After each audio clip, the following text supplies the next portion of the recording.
Здравейте, скъпи приятели от Зодия Скорпион. Днес ще направим таропрогноза за месец май.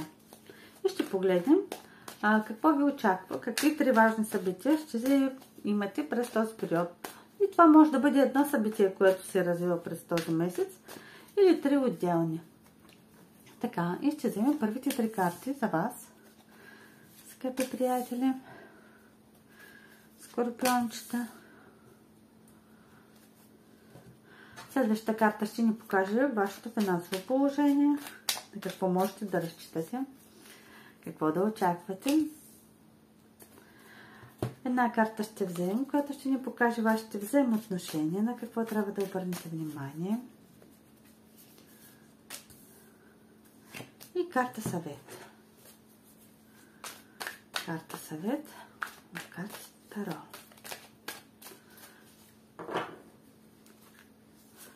Съвет от картите Таро. И така започваме, скъпи приятели, с първата карта. Нека погледнем първото събитие за вас. Ой, това е нещо ново. Някакво ново начинание, някаква нова идея, с която ще се заборите. Просто, да, тук е чашечката ми с вода. Така, нова идея, ново желание. Като, знаете ли, като че ли изведнъж нещо ще ви хрумне и това няма да ви дава покой. И вие ще започнете да го реализирате. Но това са първи стъпки. Първи стъпки. Много, много прилича тази карта на все едно на кибртена клечка, когато я запалваш. Да, огън че излиза, но това не е постоянно малко, но идеята е хвърлена. Идеята е хвърлена. За да бъде голям огън, трябва малко да се добавят дръвца.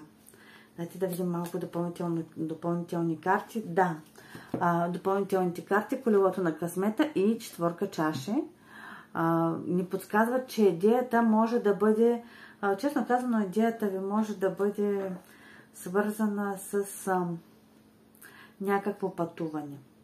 Вие като че ли и четворка чаши, понякога тази карта говори до място, което е все едно ви зарежда, или нещо такова.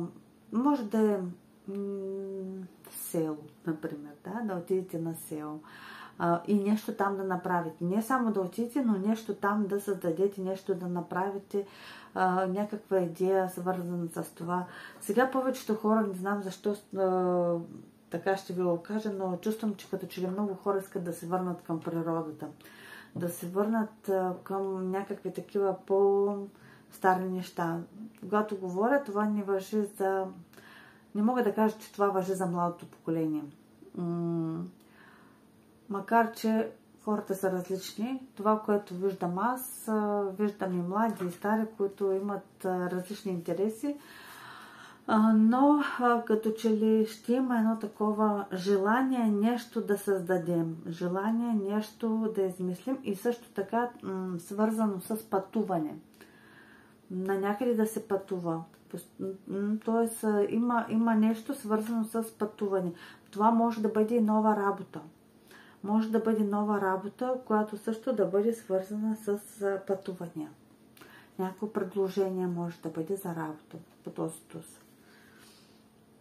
Или може би някаква идея. Идея свързана с да отивате там на едно място, нещо там, оттам да вземате, да носите обратно, да продавате. Тоест някакви такива идеи могат да ви идват. Но по четворка чаши идеята ще ви хрумне. Когато от само себе си, когато сте спокойни. Тая карта по-скоро виждам, че като че ли вие така седите и изведнъж ви идва тази идея. Изведнъж ви идва това като огънче нещо да предприемете. И мога да ви кажа, че старши аркан говори, че това не е тук така. Висшите сили ви направляват. Те ви дават възможности. А ние сме тези, които или се възползваме от тях, или не. Това е нашия избор. И тройка пентакли. Финансово положение е много добро. Някаква поръчка може да бъде някаква някакво обучение, а също така работа, понеже двете карти, ако ги съединим, да, можете да започнете нова работа и първоначално там да минете някакъв конкурс, някакъв тест, някакъв, където ще ви одобрят. Където ще ви одобрят и вие сте човека за това място, скорпиончета. Или може би ще демонстрирате това, което можете, своите умения и по тази карта винаги идва някакво такова одобрение. Одобрение идва по тази карта. И пак излиза тази четворка. Да, и пак излиза тази четворка. Знае, и пак говоря, това са неща свързани с... Вие като че ли това го знаете от по-отрано. Отдавна сте го мислили, отдавна сте го планирали. Може би като цялата идея отдавна е във вашата глава. Отдавна е в главата ви, но до реализация не е идвала. Вие много сте замислили тази идея. Но сега ще направите първите стъпки. Първите стъпки. И дори ако е това нова работа, вие отдавна сте си мислили за тая работа и аз бих казала, че даже сте мечтали да ходите на тази работа. Даже сте си представили как ходите на тази работа. Втората карта, карта Жрица, също говори за малко такова едно не че таинство, а по-скоро вие толкова сте искали, че даже още веднъж ви казвам, вие сте си представили как ставате сутрин и ходите на работа или там се занимавате с това, което сега ще ви дойде като желание, предложение, но това е било просто като мечта, просто като някаква такава илюзия, може би някога даже може да ви се е струвало, като че ли мога да го направя, но то ли нямам време, то ли още нещо, някакви такива, но сега е момента да я реализирате тази мечта ваша. Така, следващата карта, тройка жезли, също невероятна карта, която открива много нови възможности. И доколкото виждам, тези карти са свързани, защото те говорят за едно ново начало. Едно ново начало в някаква дейност, която ще ви донесе някакво развитие и естествено някакъв ръст. Вие като че ли ще създадете нещо свое. Може да започнете да работите онлайн, може да започнете да работите сам, като сам на себе си, да кажем така. Но хората ще искате да се разширявате, ще имате клиенти, нещо от този род. Защото тук не се вижда работа, която е свързана с производство. Това е някаква идея. Може би нещо допълнително, може би нещо самостоятелно вкъщи да правите, да продавате. Но въпросът е, че вие ще ви се ротари идея отдавна, като че ли я търсите, отдавна там се мечтаете, но като че ли сега ще има някакъв тласък, възможност да я реализирате. И после ще видите в края на месеца, ще имате такова, къде мога да приложа това. Тоест, може би някой ще ви помоли. Например, винаги сте искали да бъдете шивачка, но работите в магазин. Имате си там машинка, шиете се вкъщи там от време на време нещо, но никога професионално. И тук може да получите някаква поръчка от някого си, например да шиете някаква рокля на някого. И когато видят тази рокля, ще дойдат много хора. И също ще искат да им шиете там то рокля, то пола, то блуза, то още нещо. И вие ще се замислите дали да не започнете частно да се занимавате с това. Защото, например, ако работите там на смени някъде си, там сутринта работите, едната работа там след обяд, например, шиете вкъщи. Вие ще започнете реално да виждате на къде вървят нещата, какви перспективи има на развитие това ваше дело, с което се занимавате.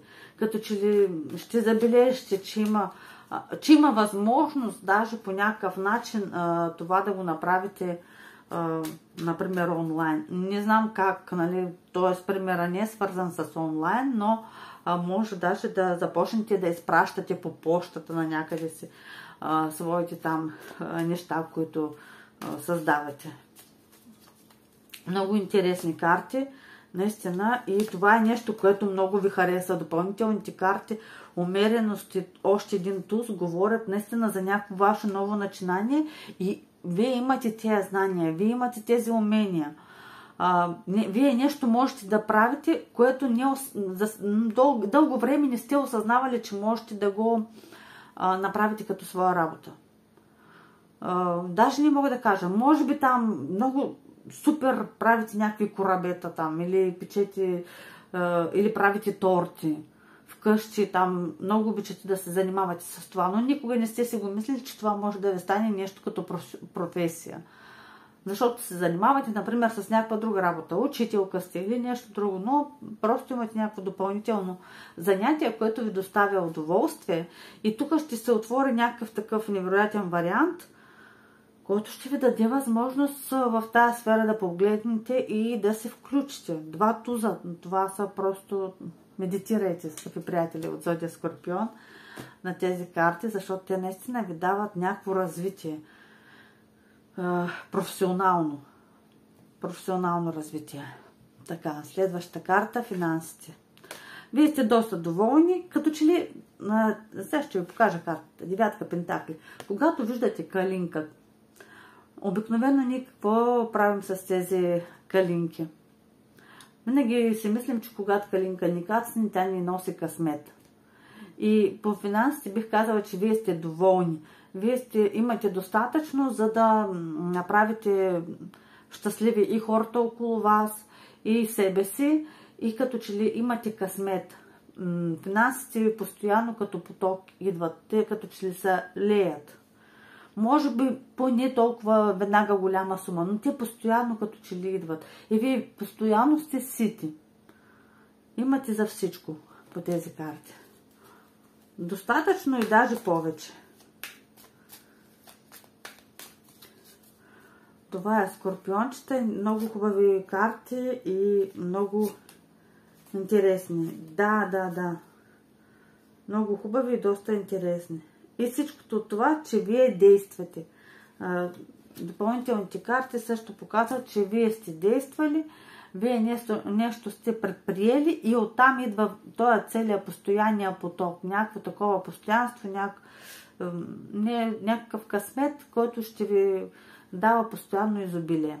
Следващата карта, взаимоотношенията ви с хората, дайте да погледнем. И това е късмет. Както казах преди малко в думата късмет, ето че излезе. И имате късмет с хората около вас. Вие сте се обкръжили с хора, които не казвам, че всички, но ще има такива хора, които ви поддържат, които са ви готови да дойдат на помощ, които идват в определения момент, за да ви помогнат. При вас всичко се случва, някак си от само себе си. Някак си те станаха нещата. Хоп, трябва ми нещо, хоп, срещам човека случайно.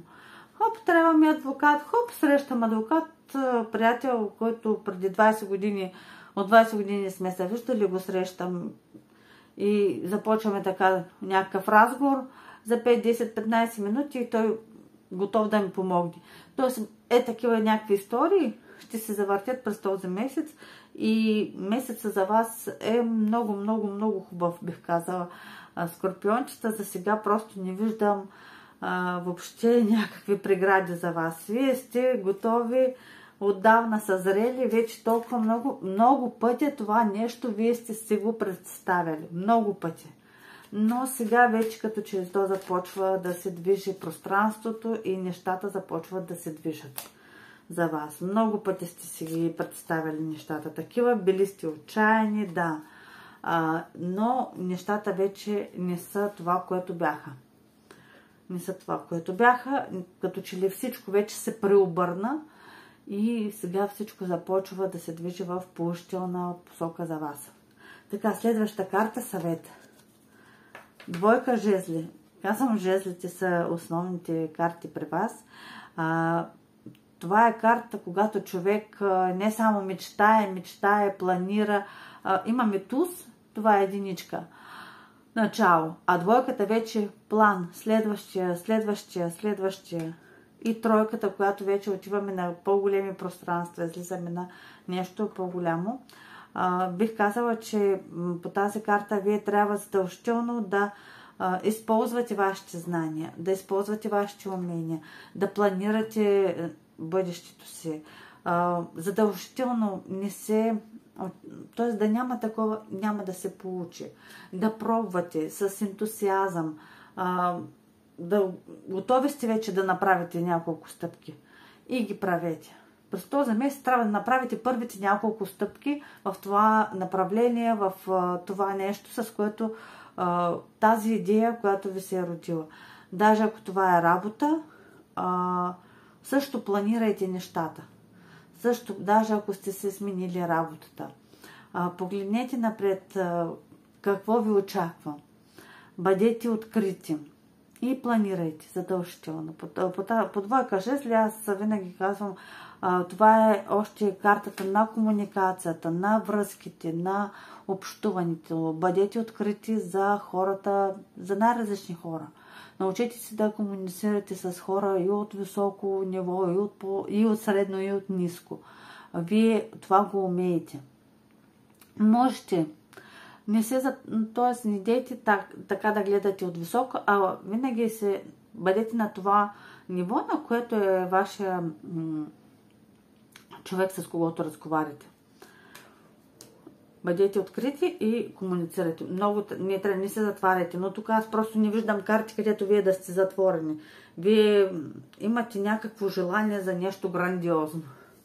Или ще се роди тази идея за нещо грандиозно през този месец и вие ще направите някакви стъпки в това направление и направо ще бъдете доста доволни от резултата. Можете да планирате по-нататъчното развитие на това. Това беше за вас, скъпи скорпиончета. Надявам се да съм ви била полезна. Желая ви един хубав месец май. Ще се видим скоро. До нови срещи!